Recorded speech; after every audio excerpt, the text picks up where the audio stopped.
청취자 여러분 안녕하십니까? 장원석입니다. 2019년 1월 4일 금요일 YTN 라디오 수도권 투데이를 시작하겠습니다. 국내외 곳곳에서 예스 애플리케이션과 인터넷으로 듣고 계신 분들도 반갑습니다. 도산제도가 우리 사회에 자리 잡은 지 20년이 됐습니다. 개인 회생, 개인 파산 제도는 15년이 됐죠.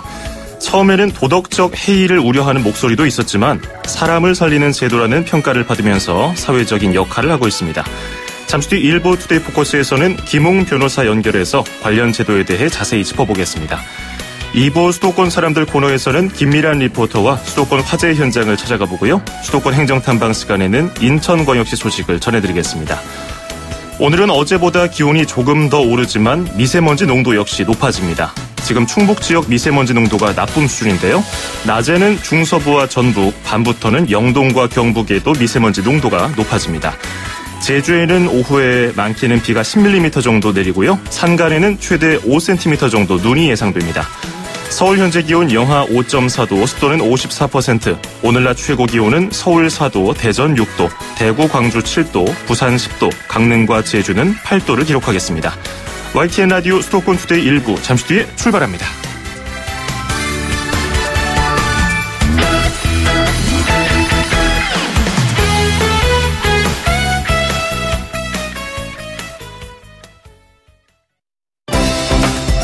수도권과 관련된 소식은 모두 여기 YTN 라디오 수도권 투데이.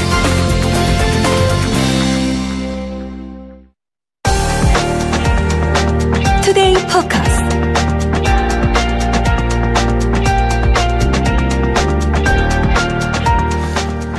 지금으로부터 20년 전 1999년 3월에 우리나라 도산제도가 도입됐습니다. 이에 따라서 서울지방법원에는 파산부가 설치가 됐는데요. 그리고 재정적인 파탄에 직면한 개인 채무자의 빚을 법원이 조정해주는 개인 회생 파산제도는 지난 2004년에 도입됐습니다. 15년이 흘렀죠. 사람을 살리는 재판이라는 평가도 있지만은 여전히 이 제도에 대한 오해와 우려도 적지 않습니다. 파산과 회생의 차이점 등 오늘 도산제도에 대해서 짚어보겠습니다. 궁금한 점 있으시면요. 짧은 문자 50원, 긴 건 100원이 드는 샵 0945, 우물정 0945번으로 문자 보내주시고요. 무료인 YTN 라디오 애플리케이션 예스도 열려 있습니다. 오늘 투데이 포커스에서는 김웅 변호사와 함께 관련 내용 들어보겠습니다. 변호사님 안녕하세요. 예, 안녕하세요. 반갑습니다. 네. 지금 변호사께서는 서울지방변호사회 개인파산 회생지원 변호사단으로 활동하고 계시잖아요. 예. 이런 변호사단이 특별히 구성된 이유가 있습니까? 예, 개인파산 회생지원 변호사단은 작년 10월에 이제 구성됐는데요. 예. 이 회생파산 분야에 종사하는 변호사 수가 매우 적습니다. 예. 그러다 보니까 특히 이 회생파산 분야에 브로커가 많은데요. 이 브로커들에게 사건을 맡긴 경우에 그 피해는 온전히 이제 채무자들이 떠안게 됩니다. 예. 그러다 보니까 매년 이제 수십 명씩 브로커들이 수사기관에 적발되고 있는데 그래도 이 뿌리 뽑기가 쉽지가 않습니다. 예. 그래서 작년 초에 이제 서울회생법원이 이제 출범하면서 채무자들을 보호하기 위해서 서울지방변호사회와 손을 잡고 직접 이 서울회생법원이 변호사를 소개하는 취지로 구성된 것이 바로 개인파산 회생지원 변호사단이고요. 예. 그 서울회생법원 홈페이지에 들어가시면 이 지원 변호사들의 개별 연락처와 수임료 등을 알아볼 수가 있습니다. 예. 일단은 이제 회생이라든지 파산 제도가 어떻게 다른지 알아보기 전에 네네. 1999년이면요. 외환 위기 당시였고요. 기업은 네. 물론 개인들도 줄도산하던 때 아니겠습니까? 그렇습니다. 이 제도가 도입된 취지는 뭐였습니까? 개인회생 제도는 이제 2003년에 도입이 된 거고 2004년부터 시행됐고요. 예. 1999년에는 이제 세계은행이 법원에 이제 도산법원을 세우라 한 게 1999년이고요. 예. 이 기업의 회생이나 기업 파산은 이제 이 60년대부터 있던 것이고 유독 개인 회생 분야만 2003년에 이제 논의가 돼서 2004년부터 시작됐습니다. 예. 그 계기는 이 당시에 잘 아시겠지만 신용카드 대란이 사회적 큰 문제가 됐는데 이로 인해서 신용 불량자가 약 300만 명이 이르는 정도가 됐어요. 예. 그러다 보니까 개인 파산이 급증하게 됐던 겁니다. 그 전까지는 개인 회생이 없었기 때문에 이런 파산이 급증하는 걸 방치하다 보면은 사회적으로 이제 큰 문제가 될 수밖에 없었습니다. 예. 그러다 보니까 이에 대한 대책, 또 이 서구 선진국에서 이미 개인 회생 제도가 있었고 이런 것들을 종합적으로 감안해서 2003년부터 논의가 시작돼서 2004년에 이제 시행되게 된 겁니다. 개인 회생 제도가. 그렇군요. 서구 국가에서는 일찍이 개인 회생 제도가 있었다고 그러는데 그러면 자본주의 국가에서는 일찍이 이런 것들이 다 시행되고 있었을 것 같고 중국은 개인 회생 절차가 없겠네요. 예, 중국은 이제 뭐 일정 부분 자본주의를 도입했지만 아직까지는 그 사회주의 경제 체제를 볼 수 있기 때문에 예, 다만 이제 기업 분야에는 제가 알기로는 파산 제도가 있는 걸로 알고 있습니다. 그렇군요. 이게 좀 헷갈리는 것이요. 개인 파산이 있고 개인 회생이 있습니다. 네네. 많은 분들이 뭐 비슷한 개념이 아니냐고 생각하시기도 하고 언론 보도에서도 좀 오락가락하면서 쓰이기도 하는데 네. 먼저 개인 회생 제도가 어떤 건지 설명해 주실까요? 이따 파산과 비교해서 설명은 더 쉽겠지만 우선 개인 회생에 대해서 이제 초점 맞춰서 설명을 드리면 개인 회생은 능력과 갚고도 못 갚는 빚은 탕감해준다가 기본 취지입니다. 예. 그래서 그 자격은 이제 부채가 이제 담보 부채는 10억 이하고 무담보 부채, 신용으로 빌린 부채는 5억 이하인 경우에 기본 자격이 되고요. 예. 그리고 이 무담보 부채, 신용으로 빌린 부채가 재산보다 많아야 됩니다. 즉 재산으로 빚을 갚을 수 있는 경우에는 자격이 되지 않고요. 그 다음에 이것은 능력껏 일해서 갚는 제도이기 때문에 일을 할 수 있어야 되고 일을 하고 있어야 됩니다. 예. 예, 그래서 능력 갚는다는 것은 이 국민기초생활보장법상 인정되는 이 생계비가 있어요. 예. 그 생계비를 제외한 나머지 소득을 이제 변제에 투입해서 3년 동안 갚고 그래도 못 갚는 것은 이제 탕감해주는 그런 제도이고요. 예. 절차적으로 보면 그렇게 어렵지는 않습니다. 많은 서류가 있지만 그런 서류들을 법원에 신청서를 내게 되면은 많으면 2번, 적으면 1번 정도 법원에 출석하게 되는데요. 그때 또 특별히 어려운 것은 없습니다. 예를 들어서 채권자 집회에 출석하는 경우에는 이 회생 절차가 어떻게 진행되는지 주로 안내해주는 취지로 진행되고 있고 간혹 가다가 이제 회생위원 면담을 하게 되는데 이 회생위원분들이 판사를 보조해야 하시는 분들이에요. 이분들이 이제 묻습니다. 부채는 얼마고 재산은 얼마고 소득은 어떻게 이루어지며 하기 때문에 그냥 자신이 알고 있는 대로 사실대로 이렇게 말씀하면 되기 때문에 특별히 어려운 점은 없습니다. 보통 이 법원에 개인회생을 신청하게 돼서 결정 나는 데까지는 한 6개월 정도 걸린다고 보시면 되고요. 예. 6개월 정도 걸리고 그때 변제하는데 3년 걸리니까 한 3년 반 정도 지나면 부채로부터 이제 해방돼서 새로운 인생을 시작할 수 있다 이렇게 보시면 되겠습니다. 그렇군요. 그러니까 자신이 버는 돈에서 일부를 그 채무를 갚는데 계속해서 이제 추가를 해야 하고 무담보 채무의 경우는 5억 원, 담보부 채무의 경우는 10억 원. 그러면 개인 파산하고는 어떻게 다릅니까? 근데 다 개인 파산은 조금이라도 갚을 수 있는 능력이 안 되는 거죠. 예를 들어서 근로 능력이 없다, 나이가 많거나 혹은 뭐 신체적이나 정신적인 장애가 있어가지고 혹은 일을 할 수 있지만 본인이 벌 수 있는 능력으로 벌 수 있는 그 소득 가지고서는 본인의 가족도 간신히 먹고 살 수 있는 생계비에 미치지 못하는 소득이 있는 경우 이런 경우는 사실상 빚을 갚을 수가 없습니다. 이런 분들이 이제 파산을 하게 되는 거고 회생과 비교해서 하면은 이제 변제하지 않는다는 것도 있지만 파산 같은 경우에 재산을 다 처분해야 됩니다. 예. 뭐 이제 주거 관련돼 가지고 일정액 그리고 본인의 한 6개월 정도의 생활비 한 900만 원 정도만 제외한 나머지 재산은 전부 다 처분해가지고 이 채권자한테 나눠줘야 되는데 반면에 개인회생 같은 경우에는 자신의 재산을 유지하면서 변제를 할 수가 있습니다. 예. 흔히 말하는 차압딱지 붙는다 이게 파산에 해당하는 건가요? 차압딱지는 이제 채권자가 채무자에게 빚을 안 갚는 경우에는 회생과 파산과 상관없이 다 붙이는 거고요. 물론 회생이나 파산하시는 분들은 그런 거 많이 당합니다. 당했을 경우에 파산하시는 분들 같은 경우에는 그런 것들이 궁극적으로는 경매가 이루어져가지고 이게 됐지만 회생하시는 분들 같은 경우에는 그런 게 붙었다 하더라도 회생 절차에서 개인회생 절차에서 그런 딱지들을 갖다가 정지시키는 경매를 정지시키는 게 있습니다. 재산을 유지할 수 있는 이렇게 해주는 것이기 때문에 채무 그 규모에 따라서 달라지기도 하나요? 채무 규모에 따라서 경매가 이루어지느냐 안 이루어지는 말씀이신가요? 그러니까 아까 뭐 5억 원, 10억 원 기준이 있었잖아요. 뭐 이걸 넘어가면 뭐 파산을 해야 된다. 아니면 이거 이하면 뭐 개인 회생을 신청해야 된다. 이런 게 있잖아요. 파산에는 그 금액 기준이 없고요. 회생에는 금액 기준이 있습니다. 아까 이 담보채무 10억 이하, 무담보채무 5억 이하인 경우는 개인회생 제도를 이용할 수 있는데 이런 경우에는 채권자의 동의가 필요 없이 조건만 되면 누구나 다 법원에서 인가를 해줍니다. 예. 그런데 이 금액이 초과되면은 개인회생 제도가 아니라 일반회생 제도를 가야 되는데 그런 경우에는 채권자의 동의가 필요합니다. 예. 채무가 30억 이상인 경우에는 이 채권자의 3분의 2가 동의해야 되고 30억 미만인 경우에는 채권 액수의 2분의 1 이상이 동의를 해야지 법원에서 인가를 해줍니다. 예. 그러면 개인 파산을 신청해서 법원에서 인정을 받게 되면 나중에 취업을 한다거나 은행 거래할 때 불이익이 큽니까? 파산 절차에는 파산 선고 단계가 있고 이제 면책 단계가 있습니다. 예. 개인 파산 같은 경우에 이 파산 선고가 이루어지게 되면은 이런 뭐 공무원이나 교사가 될 수가 없습니다. 법률상 이 신분 제약이 있습니다. 예. 다만 이제 이 면책 결정이 나게 되면 그런 신분상 제약은 다시 복권되기 때문에 파산하게 되면은 어떤 신분상 제약이 있다라는 거는 반은 맞고 반은 틀린 말이라고 볼 수가 있고요. 예. 그리고 금융거래 같은 경우는 예금계좌 개설은 파산을 하더라도 예금계좌 개설이 가능합니다. 예. 다만 대출은 안 해주겠죠. 그렇겠군요. 그리고 또 하나는 이제 면책이 되기 전에는 예금계좌를 개설하더라도 채권자들이 그 예금계좌를 압류할 수 있기 때문에 면책되지 않은 상태에서 예금계좌를 개설하는 것은 사실상 효용성은 적다고 볼 수가 있죠. 예. 채권자 입장에서는 어떻습니까?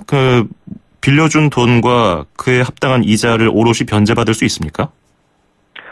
파산 같은 경우에는 있는 재산에서 재산을 처분해가지고 채권자를 나눠 갖는 거고, 회생 같은 경우에는 이 채무자가 갚을 수 있는 능력 범위 내에서 받기 때문에 온전히 받을 수는 없죠. 예. 간혹 가다가 어떤 분들은 혹시 국가에서 나머지 그걸 갖다가 변제를 해주는 게 아니냐라고 오해하시는 분들도 있는데 그렇지는 않습니다. 예. 이 채권자들은 일부밖에 받지 못하게 되는 결과가 나오는 거고요. 예. 그렇다고 하더라도 이게 채권자한테 큰 피해다 이렇게 볼 수 없는 것이 어차피 이분들의 채무자의 능력으로는 못 갚는 빚이었습니다. 예. 못 갚는 빚이었는데 만약 회생제도가 없었다고 한다면 이분들은 파산으로 몰리거나 혹은 파산하게 되면은 한 푼도 못 받는 거죠. 아까 말씀드렸다시피. 예. 파산으로 몰리거나 이분들은 잠적을 하게 됩니다.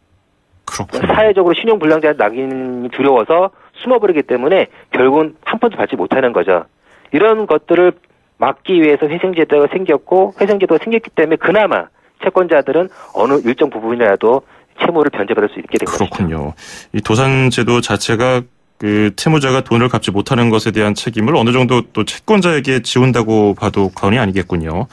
그렇게 볼 수 있죠. 왜냐하면 지금 대부업체 같은 경우에는 이자율이 20% 이상 되는데 사실 20% 이상의 이자를 바라고 빌려준다는 거는 그거는 투자를 넘어서 투기라고 볼 수가 있습니다. 그런 분들 그렇게 투자 내지 투기를 했으면 그거에 대한 책임도 어느 정도는 채권자도 져야 하는 게 마땅하다 봅니다. 그렇군요. 어쨌든 이 개인 회생제도와 개인 파산제도 모두 법원이 개인 채무자의 빚을 조정해 주는데요. 서울에는 서울회생법원이 있잖아요. 그럼 네네. 도산 전문 법원은 지역마다 다 생겼습니까? 이 서울회생법원은 이제 서울밖에 없고요. 그래서 서울에는 뭐 동부지방법원도 있고 뭐 서부지방법원도 있지만 회생 파산만큼은 이 서울회생법원에서 하는 거고요. 다른 지역에는 이제 회생법원이 없습니다. 그래서 일반 법원에서 하는데 다만 이 관할을 집중한다 해가지고 지방법원에서만 합니다. 지원이나 시군구 법원에서는 안 하고요. 이 수도권만 좀 말씀을 드리면 뭐 안양 지원이라든지 부천 지원 여러 가지 지원이 있지만 수도권에서는 수원 지방법원, 의정부 지방법원, 인천 지방법원에서만 관할을 집중해서 이 도산 업무를 하고 있습니다.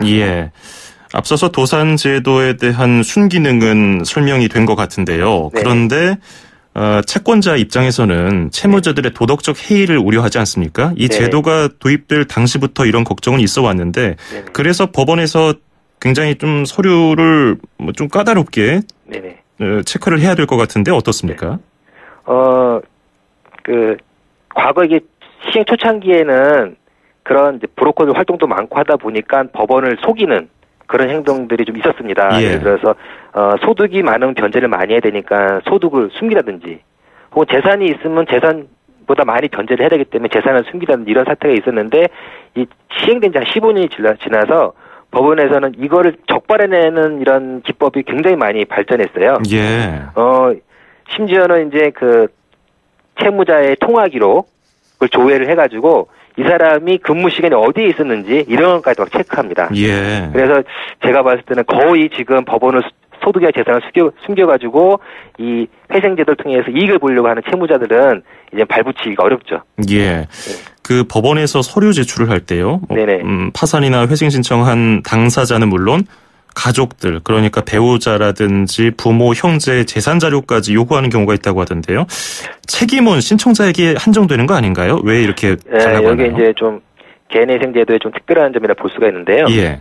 이 개인회생은 이제 소비자 회생이라고 볼 수가 있어요. 기업 회생이 아니라. 예. 그러면 이제 가계 회생인데 가계는 뭐냐면은 가장이 번 돈, 번 돈은 생활비로 쓰지 않습니까? 예. 그러다 보니까 배우자와 재산이 좀 혼재했다 이렇게 봅니다. 예. 근데 아까 제가 서두에 말씀드렸는데 개인회생 자격 같은 경우에 부채가 재산보다 많아야 된다. 그래서 재산이 얼마인지 파악을 해야 되는데 이 재산을 판단할 때 배우자의 재산 중 절반은 이 나머지 배우자의 어떤 기여로 형성돼서 봐가지고 예. 배우자 재산의 절반이 얼마인지를 파악합니다. 그래서 회생을 하기 위해서는 배우자 재산이 얼만큼 있는지를 반드시 제출해야 되고요. 반면에 이제 부모님이나 형제 자녀의 그 재산을 제출해야 되는 경우가 있습니다. 소득 자료까지. 예. 그런 경우 어떤 경우냐면은 개인회생은 자기 그 가정의 생계비를 갖다가 제외한 금액을 변제하는 건데 내 가족을 구성할 때 부모님 있지 않습니까? 부모님을 예. 부양가족으로 집어넣는 경우가 있어요. 그럼 부모님이 부양가족으로 집어넣게 되면 생계비가 늘어나기 때문에 법원에서는 이 부모님을 부양가족으로 집어넣는 것이 맞냐 틀리냐를 따지기 위해서 예. 이 부모님 재산이 있는지 소득이 있는지를 파악을 해야 되는 거고요. 그렇군요. 그 다음에 다른 형제가 잘 사는 형제가 있으면은 이 빚을 탕감받는 채무자가 아니라 다른 형제가 이제 부양하는 게 마땅하다고 봐가지고 예. 다른 형제 형편은 어떤지도 살펴보기 위해서 이 다른 형제의 재산이나 소득을 봅니다. 그래서 정리하면 채무자가 자신의 부양가족에 부모님을 집어넣는 경우에 그런 경우에는 부모님과 다른 형제들의 재산과 소득 자료도 같이 제출이 돼야 됩니다. 예. 자, 이런 제도, 국가에서는 적극 권장한다고 하지만은, 그 개인으로 봤을 때는 좀 낙인이 찍히진 않을까, 불이익이 있지 않을까, 이런 걱정, 그리고, 변제 기간 동안에 가용소득 가운데 생활비로 공제되는 금액이 너무 적다는 이유 때문에 네. 신청을 꺼려 하는 분들도 계시거든요. 생활비가 네네. 얼마나 됩니까? 생활비는 이제 국민기초생활보증법상 그 가구당 기준 중위소득 60% 책정되는데요. 예. 1인 가구에는 약 102만 5천 원. 2인 가구인 경우는 약 174만 5천 원. 한 달 기준이죠? 예, 한 달입니다. 예. 3인 가구인 경우는 약 225만 5천 원. 4인 가구에는 약 276만 5천 원 정도 됩니다. 예. 근데 이 돈 가지고 이제 주거비도 내야 되기 때문에 특히 수도권 같은 경우에는 주거비가 상당히 듭니다. 예. 최소 30만 원, 40만 원 드는데 이 비용 가지고 이것까지 내려고 하면은 정말 생기가 어렵죠. 예. 그러다 보니까는 개인회생이 인가가 나서 변제를 하다가 도저히 생계비 때문에 변제를 못하다 보니까 중도에 미납돼가지고 변제가 미납돼서 다시 폐지가 돼서 원위치가 되는 그런 경우도 많이 발생합니다. 그렇군요. 예. 이 법원이 변제 기간을 설정하는 게 매번 달라지고 또 채권자의 의의가 없어도 법원이 면책하지 않는 경우가 있어서 예측하기 어렵다는 지적이 있거든요. 개선될 점은 파산의 경우에 없을까요? 그렇습니다. 아하, 개선해야 할 점은 없을까요? 이제 그 파산 같은 경우에 특히 법원의 재량이 좀 많이 개입이 됩니다. 왜냐하면은 회생을 자격만 되고 조건만 되면 다 해주는데 그렇죠. 이 근로 능력이 있냐 없냐 이 판단하는 게 굉장히 재량적인 부분이 있기 때문에 예. 그래서 어떤 폐해도 있냐면은 파산을 해야 되실 분이에요. 예를 들면은 이분 1인 가구인데 소득이 80만 원이다. 그러면은 그 생계비 미치지 못하지 않습니까? 예. 이러면은 회생을 해야 되는데 오히려 나 10만 원씩 변제할 때니까는 회생을 시켜주십시오. 파산을 해야 되는데 이렇게 하는 경우가 많습니다. 파산 절차가 어렵다 보니까 예측이 어렵다 보니까 예. 그래서 채무자들이 파산 제도를 좀 손쉽게 이용할 수 있도록 하기 위해서는 법원에서 재량의 개입을 좀 낮추고 좀 판단해 주셔야지 예. 파산 신청도 좀 많이 이루어지지 않을까 이렇게 생각됩니다. 그렇군요. 그래서 회생보다는 파산 활성화가 필요하다는 법률 전문가들도 있던데 네. 이와 같은 맥락이라고 보면 되겠군요. 그렇습니다. 예. 자, 그러면 개인 회생이라든지 파산 제도를 신청하려는 분들이 뭐부터 준비해야 됩니까? 이 개인 회생이나 개인 파산은 특별히 어려운 것이 없습니다. 법원에서 안내를 잘 해주기 때문에 예.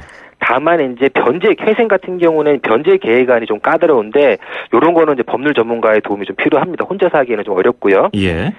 그보다는 이제 저는 개인회생이나 이 개인 파산 제도를 이용하는 분들에게 좀 드리고 싶은 말씀인데 그거 해야 될까요? 예, 해주십시오. 예. 이 개인회생이나 개인 파산 제도 이용하는 것은 결코 부끄러운 일이 아닙니다. 이 세상에 실패 없는 성공은 없듯이 이 실패를 극복하고 다시 시작하는 것은 부끄러워할 일이 아니라 이 주변으로부터 이제 박수와 격려를 받아서 마땅한 일이고 그렇게 회생을 통해서 다시 재기했을 때 이 사회 경제적으로도 더 기여가 된다는 점 이런 점을 꼭 좀 말씀드리고 싶습니다. 예, 알겠습니다. 오늘 도움 말씀 잘 들었고요. 네. 오늘 인터뷰 잘 들었습니다. 고맙습니다. 네, 감사합니다. 수고하십시오. 네, 지금까지 서울지방변호사회 개인파산 회생지원 변호사단으로 속해 있는 김웅 변호사였습니다. 자, 1부. 네.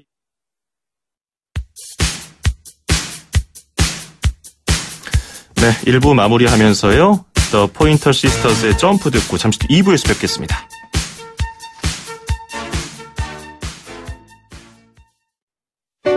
(2500만) 수도권 청취자를 위한 모든 소식이 한자리에 YTN 뉴스 FM 수도권 투데이.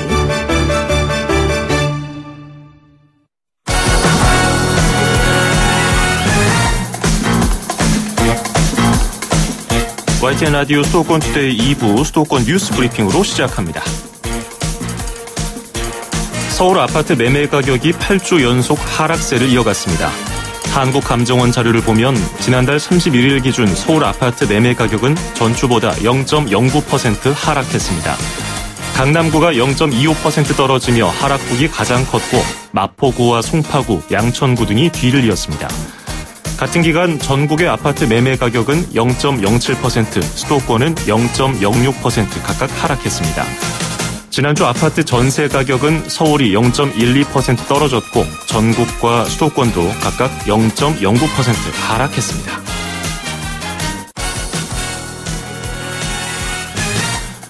서울시 교육청은 지난달 28일까지 접수한 매입형 유치원 공모에 사립유치원 51곳이 신청서를 냈다고 밝혔습니다. 매입형 유치원은 교육청이 사립유치원을 사들인 뒤에 해당 유치원 부지와 시설을 활용해서 설립하는 공립유치원으로 교육청은 올해 10곳 안팎의 사립유치원을 매입할 계획입니다.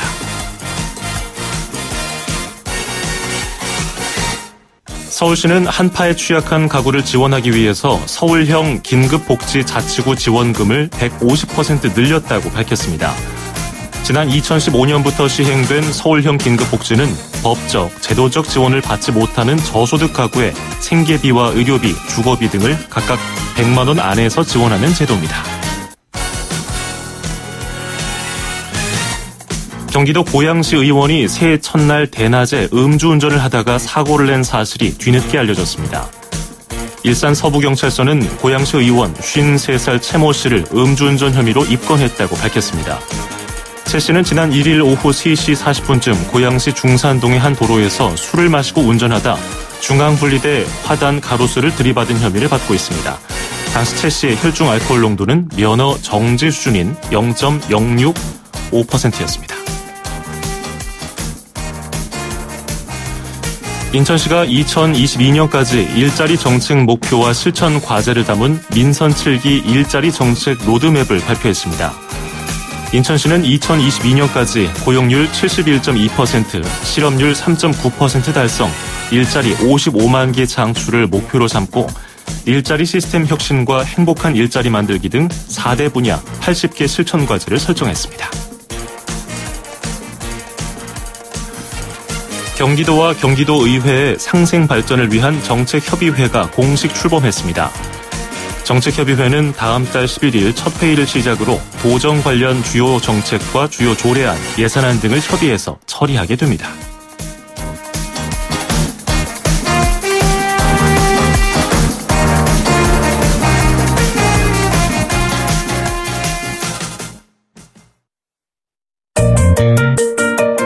음악과 수도권 뉴스가 한방에 수도권 전문 방송 수도권 투데이.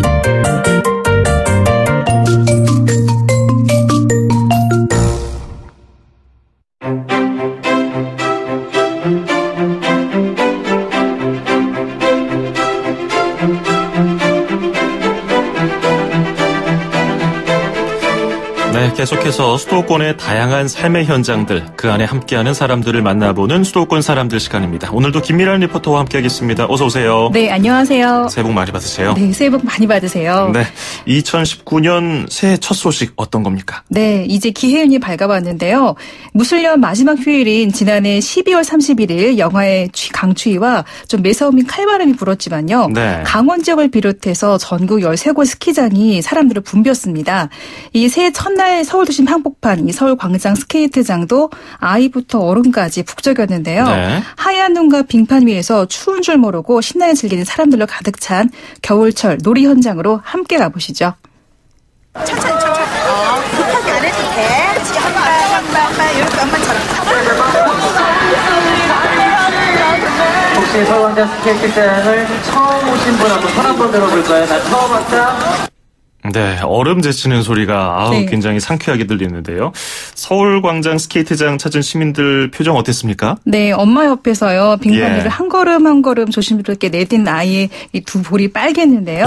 예. 네, 서울도 심청 앞에 있는 이 서울광장 스케이트장은 지난해 12월 21일 개장했습니다.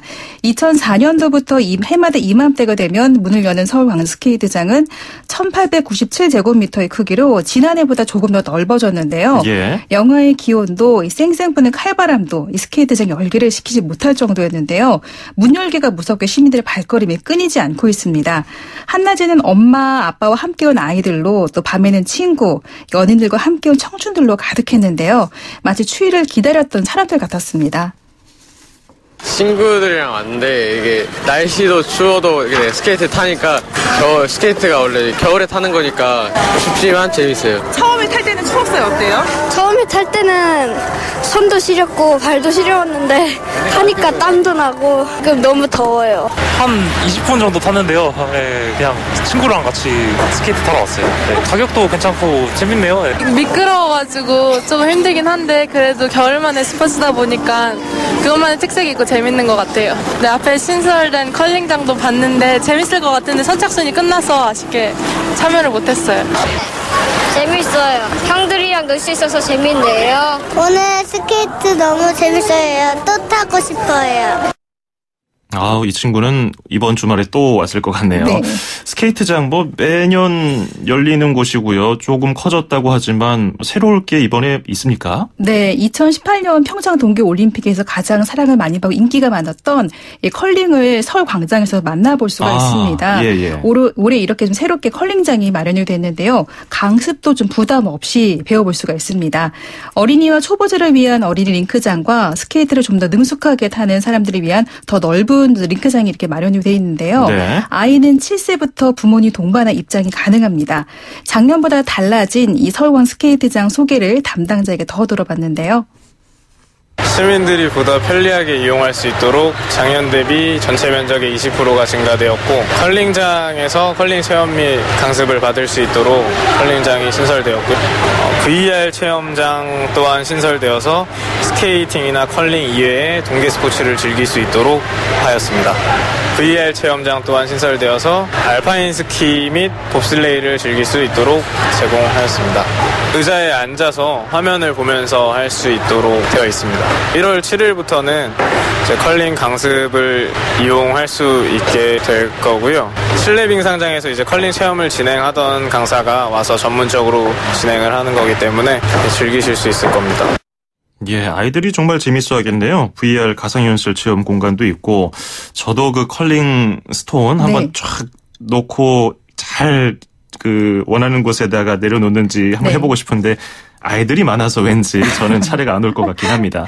서울광장 스케이트장 이용요금은 지금 얼마입니까? 네, 서울시 명소가 된 이 서울광장 스케이트장은요, 요금이 무척 저렴한 걸로 알려져 있는데요. 예. 1시간 동안 1,000원에 대여료까지 다 포함하고 있는데요. 헬멧이랑 스케이트화, 무릎 보호대까지 다 제공하고 있습니다. 네. 서울시는 운영하고 있어서 민간 시설보다 훨씬 이렇게 저렴한데요. 특히 외국인 관광객들 사이에서도 입소문이 나면서 인기가 높습니다. 지난 주말에는 이용객이 대략 5,000명 조가 넘어서요. 입장권이 다 매진될 정도였습니다. 그렇군요. 정말 많은 분들이 서울광장 스케이트장을 이용하고 계시는데 이렇게 많은 분들이 오시는 만큼 편의시설도 잘 확충돼야 될 것 같아요. 어땠습니까? 네, 시민들의 편의시설로요. 실내 카페와 간식거리도 3,000원대로 좀 저렴하게 이용하실 수가 있는데요. 네. 사람들은 스케이트를 타다가 실내를 마련된 따뜻한 카페에 들어와서요. 간식도 먹고 또 쉬는 모습을 좀 볼 수가 있었습니다. 예. 특히 어른들도 하얀 빙판 위에서 넘어지고 또 일어나면서 설레는 마음은 아이들처럼 마찬가지였는데요. 이 부모님, 어른들의 반응이 무척 좋았습니다. 퇴근하고 애들 때문에 스케이트 타러 왔어요. 가족하고 왔죠. 애가 셋이라 저렴하고 여기가 좋다고 해서 왔습니다. 예, 작년에도 왔습니다. 시설이 대폭 개선된 것 같고요. 디자인 자체도 이쁘게 돼 있고 그런 것 같네요. 특히 가장 중요했던 게 입장을 할 때 표를 확인하고 다시 재입장하고 막 그래야 돼서 되게 복잡했는데 그런 게 없어진 것 같아요. 대전에서 조카 2명 올라와갖고 좀 왔거든요. 저렴하게 이용할 수 있어서 되게 좋은 것 같아요. 지금 저희가 2시 반 타임부터 지금 8시까지 예정인데요. 밤 10시까지 하자고 해서 지금 가족 회의를 좀 해야 될 것 같아요. 빨리 가자고. 아이가 워낙 활동적이라서 겨울철에는 안에 있는 것보다 그래도 좀 에너지도 생기니까 온 가족이 밖에 나와서 한번 좀 가격도 저렴하니까 이런 스케이트장 한번 방문하면 좋을 것 같습니다. 밖으로 나오면은 운동도 하고 좋아요. 부모 세대, 중년들은 아무래도 이런 광장 스케이트장보다는 한강이 얼었을 때 네. 거기서 스케이트를 타거나 혹은 논에서 이렇게 얼음을 제치던 기억들이 있을 텐데 지금 아이들은 이렇게 어렸을 때 서울 광장 한복판에서 네. 스케이팅을 했던 것이 아마 평생 기억에 남을 것 같네요. 여기서 혹시 조심해야 될 점 있습니까? 우선 모든 운동하기 전에 준비 운동이 가장 우선인데요. 네. 처음 타시는 분들은요, 이 무릎과 허리를 최대한 굽혀서 타시면 좀 넘어질 확률이 좀 적다고 합니다. 네. 특히 링크 안에서 돌다가 역주행하는 데가 가장 위험하다고 하는데요. 2차, 3차 사고까지 좀 이어지니까요. 진행 방향으로 이용하는 중에 가장 안전하다는 것 꼭 기억하시기 바랍니다. 그렇죠. 기본적인 게 안전입니다. 그 안전 보호장구 잘 차시고 거기서 안전 요원들의 지시를 잘 따라서 즐기시면 좋을 것 같고요. 또 미세먼지가 걱정이에요. 오늘 또 오후부터 미세먼지 더 농도가 높아진다고 하는데 미세먼지에 대한 그 대비는 어떻게 되어 있습니까? 네, 그렇죠. 이 초미세먼지가 수치가요. 75 마이크로그램 이상 2시간 지속될 때 이 방송이 나가고요. 네. 운영이 중단됩니다. 또 노약자나 호흡기 약하신 분들은 귀가를 권고하고 있는데요. 좀 더 들어보시죠. 초미세먼지 수치가 75 이상 2시간 지속될 경우 운영 중단이 되고요. 2월 10일까지 운영할 수 있고요. 평일 같은 경우에는 9시 반까지 운영되고 금요일과 토요일은 이제 11시까지 이용하실 수 있습니다. 예, 이용 시간이라든지 미세먼지로 인한 운영 중단 같은 거 미리 확인하시고 가셔야겠네요. 황사용 마스크도 미리 준비하시면 좋을 것 같고요. 올해 서울광장 스케이트장은 언제까지 열립니까? 네, 서울광장 스케이트장은 올해 2월 10일까지 이렇게 운영을 하는데요. 네. 또 사이트와 모바일을 통해서 예매 접수를 받고 있습니다. 현장에서 표를 구매하셔도 되는데요. 주말 같은 경우에는 매진율이 높아서 좀 미리 예매하시는 게 좋고요. 예. 단체로 20명 이상일 때는 30% 할인도 적용되니까 또 참고하시기 바랍니다. 그렇군요. 이게 춥다고 집에만 있으면 좀 답답하잖아요. 그리고 아이들 얼마나 또 밖에 나가고 싶어 합니까? 그럴 때 이렇게 또 열린 공간에서 체력 단련도 할 수 있고 좋을 것 같아요. 네, 그렇죠. 이 겨울철 쉬는 주말에요. 집안에 꼭 밖에서 좀 텔레비전이나 보면 뒹굴거리는 분들도 좋다고 하시는 분들 많은데요. 네. 그래도 이렇게 야외에서든 실내에서든 추운 줄 모르고 겨울을 즐기는 사람들이 더 많습니다. 피할 수 없으면 즐겨라. 좀 추를 잊고 겨울철 스포츠로 삶의 활기를 더한 사람들에게는요. 2019년 올해 첫 겨울이 결코 춥지만은 않을 것 같습니다. 예, 오늘은 도심에서 즐길 수 있는 겨울철 스포츠 명소 서울광장 스케이트장 다녀왔습니다. 고맙습니다. 네, 감사합니다. 네, 지금까지 김미란 리포터였습니다. 서울, 경기, 인천, 찍고! 수도권 정부의 핵심이 바로 여기에 수도권 행정탐방.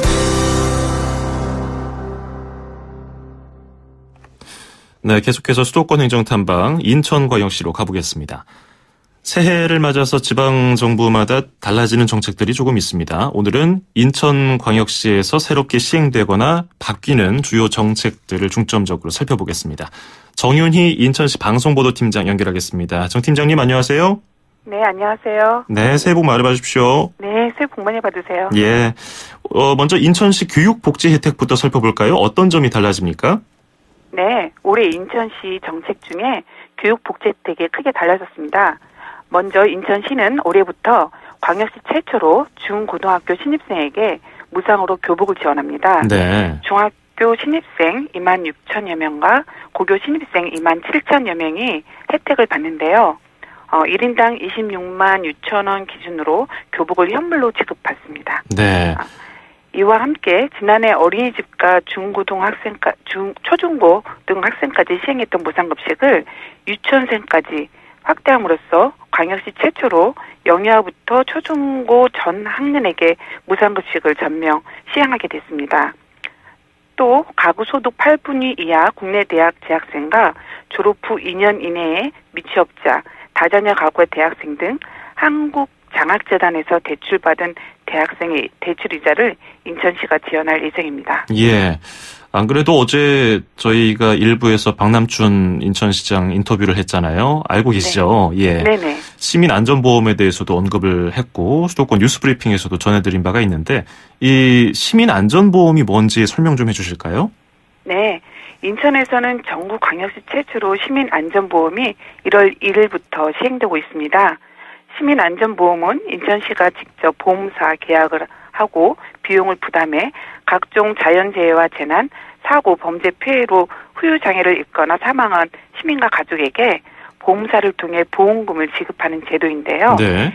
인천 시민이면 별도의 가입 절차 없이 가입되며 각종 재난, 사고로 피해를 입은 시민에게 보험사를 통해 최대 1,000만 원까지 지급을 하는 제도입니다. 예, 300만 인천 시민 모두가 혜택 받는 제도인데요. 그러면 보장 내용은 뭐가 있습니까?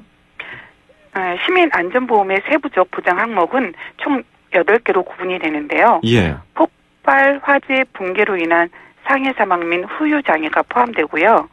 대중교통 이용 중에 발생한 상해 사망 및 후유장애, 또한 강도로 인한 상해 사망 및 후유장애도 해당이 됩니다. 예.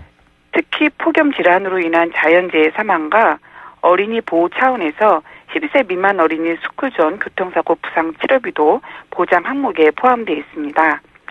참고로 개인보험과 중복 지급도 가능합니다. 예. 자, 그리고 일자리 경제 분야 살펴보겠습니다. 지금 일자리를 구하고 있는 청년들을 위한 드림 체크카드, 그리고 중소기업에 다니고 있는 청년들을 위한 청년 통장 제도가 있는데요. 이건 어떤 내용인가요? 네, 먼저 드림 체크카드는 인천에 거주하는 만 19세에서 39세 미만 미취업 청년에게 드림 체크카드를 통해 월 50만 원씩 6개월간 총 300만 원의 구직 활동비를 지원하는 제도인데요. 예. 지원 내용은 구직 활동에 관련된 비용으로 교육비, 면접비, 자격증 접수비, 교재 및 도서 구입비, 교통비, 식비 등이 모두 해당이 됩니다. 예. 그 외에 또 일하고 있는 청년들을 위해서 드림포 청년통장이 있거든요. 이건 뭡니까?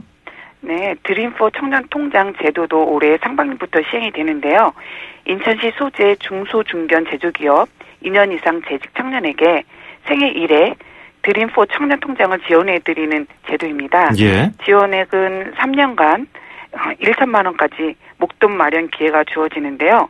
1천만 원의 경우 시 지원금은 640만 원, 개인 저축액은 360만 원으로 책정하고 있습니다. 네. 네.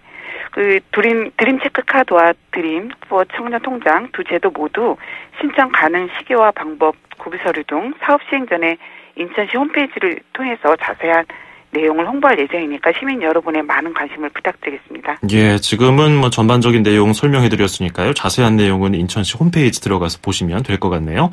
자, 그리고 인천시청 앞에 넓은 광장이 시민들을 위한 열린 광장으로 조성된다는 소식인데요. 언제쯤 만나볼 수 있을까요? 네. 인천시청 앞 열린 광장은 지난 8월부터 9월까지 시민 아이디어 공모를 통해 컨셉이 정해졌고요. 네. 예. 2만여 제곱미터 부지에 잔디마당과 친수 공간 등 시민들이 문화와 휴식을 즐길 수 있는 공간으로 조성이 되고 특히 760 제곱미터 규모의 원형 연못에 여름엔 물놀이 공간, 겨울엔 스케이트장으로 활용을 할 예정에 있습니다. 올 6월까지 공사를 마치게 되면 7월에 타임캡슐 행사 등 시민과 함께 개장식을 개최할 계획에 있습니다. 그렇군요. 또 인천의 명소가 되지 않을까 기대를 해보겠습니다. 오늘 인터뷰 여기까지 해야겠습니다. 고맙습니다. 네, 감사합니다. 네, 지금까지 정윤희 인천시 방송보도팀장이었습니다.